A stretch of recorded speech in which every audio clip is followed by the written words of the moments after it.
So 2 months ago, we sold our house in Pennsylvania to buy this disaster of a house you see behind me in southern Louisiana. And it's been a long 2 months, but today we're finally sheetrocking, and Steve is actually going to trust me to mud. So first we're going to show you guys just some of the process of us actually hanging the drywall. This was Steve hanging it in the dining room and kitchen area.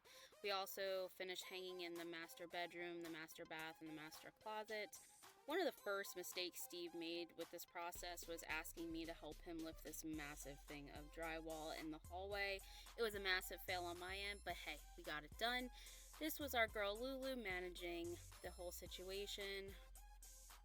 And right here you're going to see Steve mixing the mud for us to get ready to actually start finishing on some of the walls. Originally we were going to hang the drywall in all the rooms first and then go back in mud, but it just made more sense for us to do a few at a time and then for us to go back and finish it so I could then start painting.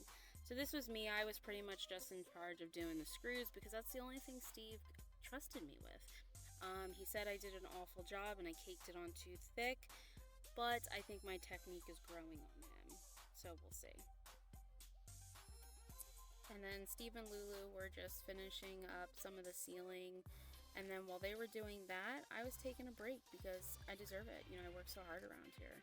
So then me and Paxton then took a trip to Lowe's, and then we picked out the paint colors for some of the rooms in the house. That will be for a new update coming soon. And then we also grabbed the brick panels for the German schmear technique that I was telling all you guys about that we plan on doing in a few spots in the house. We got about 20 of these boards and it cost us about $1,000. That was very expensive considering that these boards used to be about $25 a few years ago, and now they are $45 each. So me and Paxton then were heading home and we had to get on the ferry, but we ended up having to wait for traffic and obviously some cruise ships going by. We then eventually got on the ferry, and as you can see, it is very beautiful once you're on the ferry.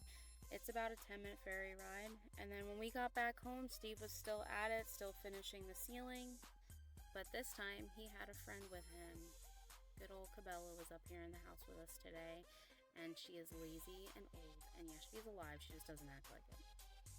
And then now, guys, we're to the point now where we're starting to sand the master bedroom, which is the most awful part of the whole process, especially because Steve says I cake on the mud, so he's loving me right now. But on a happy note, guys, the doors come on Tuesday, and on Wednesday the brand new windows get installed, and we're also getting the tub this week. But I was thinking with the tub, wow, this doorway looks really small. How are we going to fit that through the door? Stay tuned, we haven't figured it out yet. But look how nice this master bedroom is coming out. I am so excited to show you guys what we have planned for it, because it ain't just paint on the walls, guys. We got the German schmear brick going on and everything else. It's going to be gorgeous. So make sure you guys keep watching for new updates.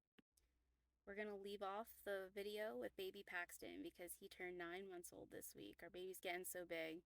This is the project manager. He runs this show. But anyway, check back, guys, for more updates. This is Living on the Levee.